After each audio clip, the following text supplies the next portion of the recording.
दाम गोसानि गारि बायना आंबो देखायगोन थुमथुमा थुमगोन सारहोगोन नोंस्रानि लामा दथायाव दाम गोसानि गारि बायना आंबो देखायगोन थुमथुमा थुमगोन सारहोगोन नोंस्रानि लामा दथायाव सिख्ला सिख्ला लाबोनो नामालै नोंसोरलाय खानायालाय मा सिना जोबखोनाय दाखालि गुवाहाटियाव थांनो होननायासो हाख्लाबना हरजाबाय नामा नोंलाय थांनानै थांदोंमोन खिन्थु गुवाहाटियाव सिना फैबाय आङो गुवाहाटियाव सिना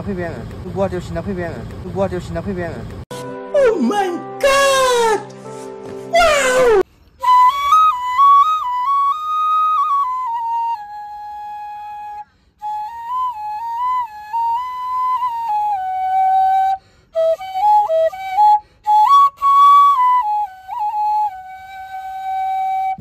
मादि नुदों लोगोफोर बहाय मादि नुदों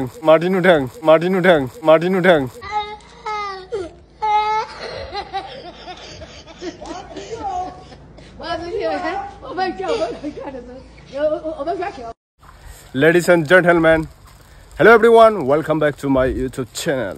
तो guys, आज का वीडियो काफी इंटरेस्टिंग होने वाला है क्योंकि आप लोग वीडियो का एंड तक देखना है शुरू से लेकर एंड तक, जरा सा भी स्किप मत कीजिएगा। अभी मजा आएगा ना वीडियो। आज हम खेत पर जा रहे हैं, खेत पर खटिया उठाने के लिए। खटिया ना क्या बोलते हैं, हम्पे ने मछली पकड़ के लेके आया, वो खुद के लिए चटनी बना के खाएंगे वो खाना के साथ। जीविका भी आज चलो अभी मैं थोड़ा कुछ काम है टाउन पर। टाउन मतलब उसमें मजबूत स्मॉल सिटी है, हम लोग का सिटी पर कुछ काम है, बैंक पे काम है, इसलिए माँ और मैं जाएंगे। पैसा निकलना है, कुछ पैसा चाहिए, बहुत ज़रूरी है पैसे, इसलिए जा रहे हैं हम लोग। क्या मिठाई है फुजोबना थारसिगोन नै सिख्लाफ्रा जोंना चेलेन्ज नांनाया र' चिकेन लेग पिस जानोसै आं बिसोरनो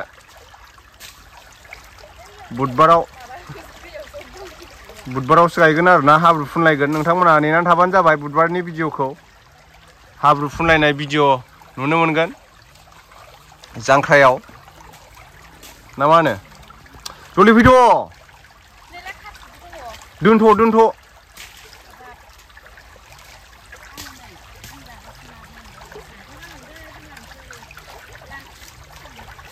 जागासि गावनिल' नायाबो।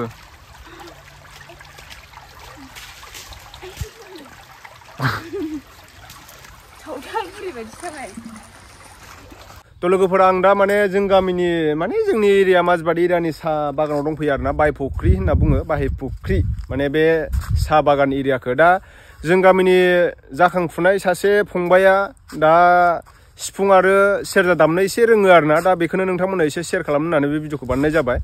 उनाव बिदिनो आं संफोर बानायोब्ला, देनां मिउजिकफोर बानायोब्ला स्टुडिअ दामफेराखै नालाय बियो, दा बेखौ माने आङो लानो सानदों आरोना। उनावहाय मेथाइफोर बानायोबा एसे दामनो होगोन आरो। दा रोंबाबो खायफा माने मिउजिकजों दामनाया एसे आलादा जायो नालाय। दा नोंथांमोननो आङो देखायनोसै, नोंथांमोना नायलांब्लानो जाबाय भिडिअखौ जोबजासे। दिनैनि ब्लगा बेनो आरोना, नोंथांमोना नायदो, नायनानै बोरै मोनखो कमेन्ट सेक्सनाव खोन्थाहरब्लानो जाबाय। दामनायफ्रा माबायदि जादों, ओमफ्राय मेथाइफोरखौ बारा गोसोआव गैजोबा नै बियो, माने ससेल' दामनो हागौ आरोना, दा सोलोंजोबाखै मेथाइफोरखौ। ओमफ्राय ओरैनोलाय गाव रोंबाय आरो रोंनायालाय, रोंनांगौ इसिबां एसे रोंबाय। ओमफ्राय मेथाइफोरखौ गोसोआव लानो गोनां जायो नालाय, लिरिक्सफोरखौ। बेनोसै आरोना लोगोफोर, नायलांदो भिडिअखौ जोबजासे। थ' लोगोफोर दायो फंबाया माने सिफुं दामग्रोसिगोन आरोना, बारा नङा ससेल' दामगोन। ओमफ्राय नोंथांमोना नायलांब्लानो जाबाय, बर' संखौनो दामगोन आरोना। आंबो मिथिया मा मेथाइ दामगोनथाय, दायो खोनासंबासो मिथिसिगोन, नोंथांमोनाबो खोनासंदो। ओमफ्राय फंबायनि इन्ट्र'खौ होनानै लाग्रोसै। एक्सन। खुलुमबाय, आंनि मुङा रिंखां बसुमतारी। आं दायो बे सिफुंजों दोंसे मेथाइ दामनो नागिरदों। आं मेथाइखौबो बारा रोंजोबा, माबाफोर गोरोन्थि जायोबा निमाहा बिनाय थाबाय। आं दायो दामसै।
एसेनोसै दामदो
नोंथांमोना सासे फंबायनि बे सेरजा दामनाय बेनिफ्राय सिफुं सुनायखौ बोरै मोन्दों कमेन्ट सेक्सनाव कमेन्ट खालामना खिथाहरब्लानो जाबाय आं दा माने जिमाव फैबाय आरोना ओमफ्राय दा जोङो एसे प्रेक्टिस खालामनो नागिरदों मोसानाय जोंना मिउजिक एलबाम फैगासिनो दङ डिके दैमारि प्रेजेन्टआव आदा देबजितनि आरोना बेनिफ्राय जोंहा संखौ गुबुननिफ्राय लानाय जादों ओमफ्राय बिसोरो दहायनो फैनानै दंफैयो आङो दा बावैसो मोनफैदों ओइ वाह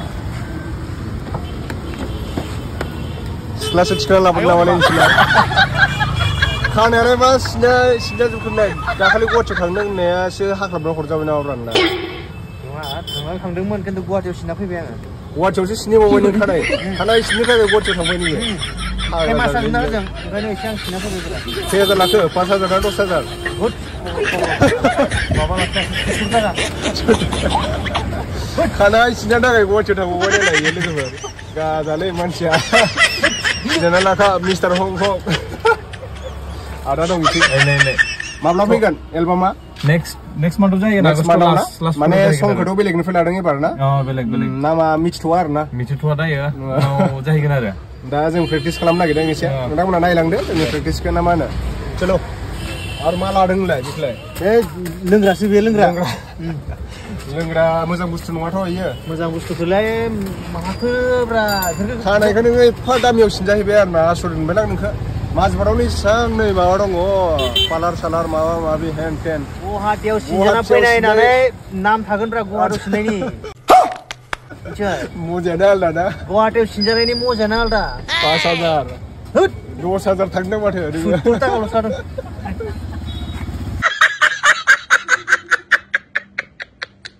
आं दा गारियाव गाखोनोसै बेनिफ्राय मोसानो थांसै आरोना हाफ पेन्ट गानना फैदों नै नायनो हागोन नोंथांमोना वारिबो फैबाय चलो अट' डाइरेक्टरा जोंना ओइ खाथियावनो बारा गोजान नङा हाबबाय गारियाव ओरैसो जों दा मोनफैबाय नेक्स्ट लकेसनाव प्रेक्टिस खालामग्रा जायगायाव माने जोंना लकेसना चेन्ज जाबाय थायो आरोना दा जों माजबाद बागाननि क्लाबाव सोलोंसै आरो दिनै दसेनो आसरित डेन्जार बुस्थुलै मानसिया इयो खानाय सिननो थाखाय गुवाहाटियावसो जायगा मोनबाय आरो नोंहा ना गुवाहाटियाव खानाय सिननायनि मजाया आलादा जायो गावनि लकेल एरियायाव आलादा जायो क'क्राझाराव आलादा जायो ओमफ्राय चिराङाव आलादा जायो बाक्सायाव आलादा जायो माने गासैबो आलादा गुवाहाटिनिखौ मोजां मोनदों आरो ना स्टाइलखौ स्टाइलाबो नै माथो खुसिंग्रा लान्जाय बायदि फैबाय मोनथिया जागोन नोंनियाबा खिन्थु नामालाय जासिगोन नोङो जानाया एक्चुलि नाम गोनांखा मानसिया नाम थायाबालाय बोरै गाबज्रिनो ना मा होनो थ'दो मोसाहैनोसै जोङो नैबेहायनो आरोना मोसाग्रा जायगाया हाथायबो जायो बेहाय गुदलि बाजार गोसोमफोरनि हाथाय माने बिलाइ जाग्रा होनना बुङो आरोना जोङो बर'आव खिन्थु आदिबासिफोरा बेहाय माने समबाराव हाथाय जायो आरो बेहाय समबारबा हाथाय जायो तो भैया अभी हम पहुंच गए मजबात टी गार्डन का क्लब पर उसी पर डांस करेंगे हम लोग डांस प्रैक्टिस के लिए आया है यहाँ पर देखो काफ़ी भीड़ है यहाँ पर पता नहीं क्या क्या चल रहा है ये देखो मजबात टी स्टेट तो अभी हम लोग पहुंच गए नेक्स्ट लोकेशन पर अभी हम लोग डांस करने वाले हैं तो आप लोग वीडियो पे एंड देखना है जरा सभी स्किप मत कीजिएगा और कमेंट अच्छा लगा तो कमेंट कीजिएगा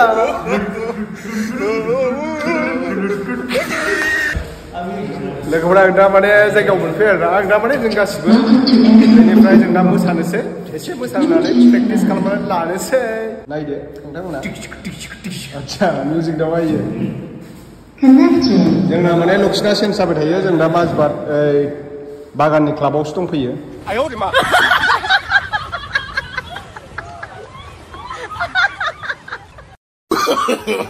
no